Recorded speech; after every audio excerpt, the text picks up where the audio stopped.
చూస్ Country Delight, live better. ఇప్పుడే Country Delight app ని download చేసుకోండి. ప్రస్తుతం మనతో పాటు లైవ్ కాల్ అందుబాటులో ఉన్నారు neuro physician doctor Subbaiah Chowdary garu. ఒకసారి డాక్టర్ గారితో మాట్లాడదాం.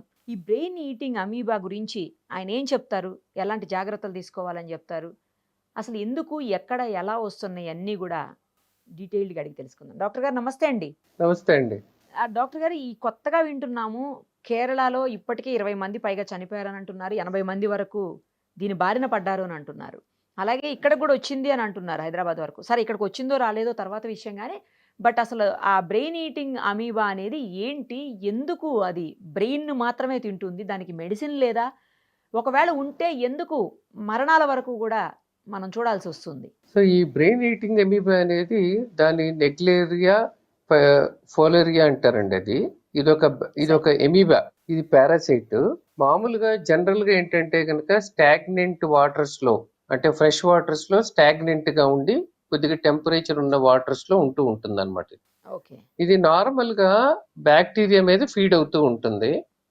అనుకోకుండా కొన్నిసార్లు మన మనుషుల్ని ఈ స్విమ్మింగ్ చేసేవాళ్ళు, లేకపోతే నేసల్ ప్యాసేజెస్ క్లీన్ చేసుకున్న ద్వారానో, అంటే అన్స్టెరిలైజ్డ్ వాటర్ మూలన, దాని ద్వారా ఈ ప్రోటోజోవా మనిషిలోకి ఎంటర్ అయ్యి బ్రెయిన్ అటాక్ చేసి మెనింగో ఎన్సెఫలైటిస్ అంటే మెదడు వైపు లాగా వస్తుంది అనమాట.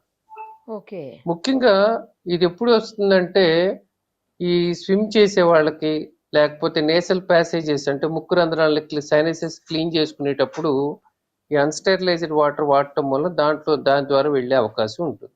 మెదడు వైపు లక్షణాలు అంటే తలనొప్పి, వామిటింగ్స్ అవటం, తర్వాత స్పృహ తగ్గటం, ఫిట్స్ లాగా రావటం లాంటి, అంటే మెడ నొప్పి, ఇలాంటి లక్షణాలు కనపడుతూ ఉంటుంది ఈ వ్యాధి సోకిన వాళ్ళకి అన్నమాట. నార్మల్గా ఇది ప్రపంచవ్యాప్తంగా చాలా ప్లేసులు అటాక్ అయినా కూడా కేసులు అయితే మాత్రం బాగా ఎక్కువగా ఏమి ఉండదు. అయితే ఇది ఒకసారి అటాక్ చేసిందంటే చాలా ర్యాపిడ్గా స్ప్రెడ్ అవుతుంది. సో దీనికి ఏంటంటే ముఖ్యంగా దీని ఛాలెంజ్ ఏంటంటే దీనికి కేసులు తక్కువ, తర్వాత మెడిసిన్స్ అంత బాగా పనిచేయవు. సో వివిధ కాంబినేషన్ మెడిసిన్స్ ట్రై చేస్తారు. యాంఫోటెరిసిన్ బి అని, ఫ్లూసైటోసిన్ అని, ఇలాంటి మెడిసిన్స్ ట్రై చేస్తూ ఉంటారు. రిఫాంపిసిన్ అని, అలాంటి మెడిసిన్స్ ట్రై చేస్తూ ఉంటారు. అయితే ముఖ్యంగా ఛాలెంజెస్ ఇంకోటి ఏంటంటే కనుక డేటా కేసులు తక్కువ ఉండటం, మోర్టాలిటీ ఎక్కువ ఉండటం, మందులు సరిగ్గా పనిచేయకపోవటం. సో వీటన్నిటి మూలన ఏంటంటే కనుక కరెక్ట్గా వీటిని వ్యాధిని ఎలా ఎదుర్కోవాలనేది కొద్దిగా కష్టంగానే ఉంటుంది. ముఖ్యంగా ఇవి బ్రెయిన్ అటాక్ చేయటానికి ముఖ్య కారణం ఏంటంటే, కొంతమంది చెప్పేది ఏంటంటే అదొక బ్యాక్టీరియా మీద ఫీడ్ అవుతుంది. ఆ బ్యాక్టీరియా పంపించే సంకేతాలు లాగానే బహుశా బ్రెయిన్ సెల్స్ నుంచి కూడా వస్తూ ఉండగా ఈ బ్రెయిన్ సెల్స్ ని అది డిస్ట్రాయ్ చేసి మళ్ళీ దాంట్లో నుంచి వచ్చే లిబరేట్ అయ్యే ఎంజైమ్స్ వలన బ్రెయిన్ ఎఫెక్ట్ అవుతుందని చెప్తూ ఉంటారు. సార్, మరి ఇప్పుడు ఎలాంటి కండిషన్స్ లో వస్తుంటుంది అది? అంటే ఎక్కడి నుంచి అటాక్ అవుతుంది అసలు? ముక్కులో నుంచా, లేకపోతే నోట్లో నుంచి కూడా అటాక్ అవుతుందా? ఒకరి నుంచి ఒకరికి కూడా స్ప్రెడ్ అవుతుందా? ఇది ముక్కు ద్వారానే స్ప్రెడ్ అవుతుంది.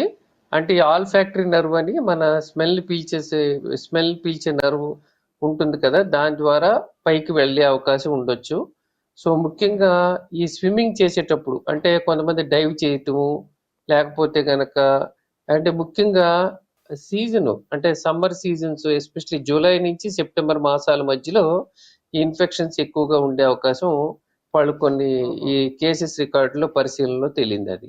అయితే మనిషికి అయితే మాత్రం అంటే ఇంతకు ముందు అంతగా, అంటే బహుశా ఇది అరుదైంది కాబట్టి అంతగా ఏం రికార్డు కాలేదు కేసులు ఇవి ఇండియాలో.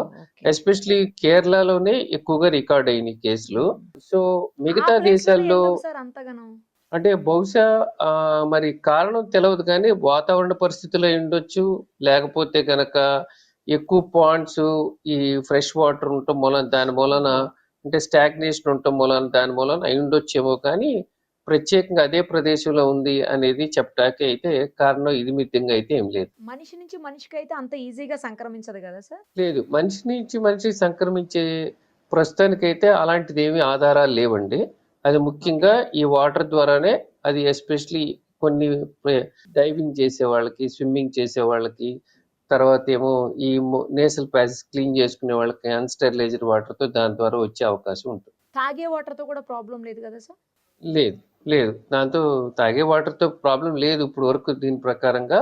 ఏదైనా కూడా మనం తాగే వాటర్ జనరల్‌గా శుభ్రమైన వాటర్ తాగుతూ ఉంటాం కాబట్టి, ప్లస్ ఎక్కడ పడితే అక్కడ వాటర్ తాగరు కాబట్టి, దాని మూలన ఛాన్సు ఉండదు. ప్లస్ తాగటం మూలన వస్తుందనే ఆధారాలేమి లేవన్నమాట. అంటే ఇది నాజల్ నుంచి డైరెక్ట్‌గా వెళ్ళిపోతుందా సార్ బ్రెయిన్‌లోకి యాహ్! అటాక్ అయిపోతుందా? నేసల్ ప్యాసేజెస్‌లోంచి పైకి పాకుతుందని చెప్పి చెప్తారనమాట.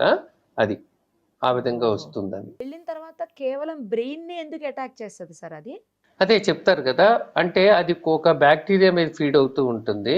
ఆ ఓహో! బ్యాక్టీరియాకి సంబంధించిన అలాంటి కెమికల్ మెసెంజర్స్ ద్వారా బహుశా బ్రెయిన్ సెల్స్ కూడా పంపిస్తూ ఉండుండొచ్చు.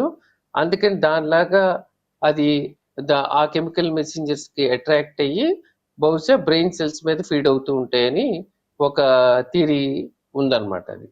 సో, మరి ఆ మెడిసిన్ బ్రెయిన్ సెల్స్ సార్. మీద అటాక్ చేసిన హ్మ్. ఆ బ్రెయిన్ సెల్స్ మీద అటాక్ చేసేటప్పుడు కొన్ని ఎంజైమ్స్ కూడా లిబరేట్ అవుతాయి కాబట్టి మళ్ళీ ఇవన్నీ కూడా బ్రెయిన్ ని డిస్ట్రాయ్ చేసే అవకాశం ఉంటుందన్నమాట. సరే మెడిసిన్స్ కూడా పూర్తి స్థాయిలో లేవంటున్నారు. అలాంటప్పుడు ఒకసారి ఆ! వన్స్ ఇది అటాక్ అయింది అంటే ఇంకా చనిపోవటమే తప్పించి వేరే మార్గం లేదా సార్ బ్రతికేదానికి? అంటే ఎంత తొందరగా డాక్టర్‌ని సంప్రదించి ట్రీట్మెంట్ స్టార్ట్ చేస్తే గనక ఓహోహో! కొద్దిగా ఓకే. బెటర్‌గా ఉండే అవకాశం ఉంటుంది. ఎందుకంటే అందరూ ఓకే. చనిపోతారని కాదు కానీ మోర్టాలిటీ నిజంగానే అంటే మరణాల శాతం ఎక్కువే ఉంటుంది. అంటే దీంట్లో మెయిన్ ఛాలెంజ్ ఏంటంటే గనక చాలా ఫాస్ట్‌గా అటాక్ చేస్తుంది. ప్లస్ ఏంటంటే మోర్టాలిటీ ఎక్కువ ఉంటది కాబట్టి మెడిసిన్స్ వీటన్నిటికి కూడా స్టిల్ దే ఆర్ ట్రైయింగ్ మిగతా డిఫరెంట్ డిఫరెంట్ కాంబినేషన్స్ ట్రై చేస్తూ ఉంటారు మెడిసిన్స్ అన్నమాట. ఏదైనా ఎర్లీగా డాక్టర్‌ని కన్సల్ట్ చేసి మెడిసిన్ తీసుకుంటే సేవ్ కరెక్ట్. అయ్యే ఛాన్సెస్ అయితే యాహ్! ఉంటాయి. యాహ్! అంటే రైట్ డాక్టర్. మోర్టాలిటీ ఎక్కువ ఉన్నా కూడా మనకు కంప్లీట్ ఇప్పుడు మన ప్రయత్నాలు మనం చేస్తూ అదే. ఉంటాం కదా! అంతే కదా సార్. ఇది హైదరాబాద్‌లో కూడా ఎవరికో అటాక్ అయిందంటున్నారు. మీరేమన్నా విన్నారా డాక్టర్ గారు? క్లియర్ కట్‌గా కేస్ అయితే మనం చూడలేదు. కాకపోతే హ్మ్. వింటూ అయితే విన్నాము. అదనమాట. ఎక్కువ యాహ్! శాతం కేసులేవి నమోదు కాల అంతవరకు. Right sir. Thank you sir. Thank you so much. Okay sir.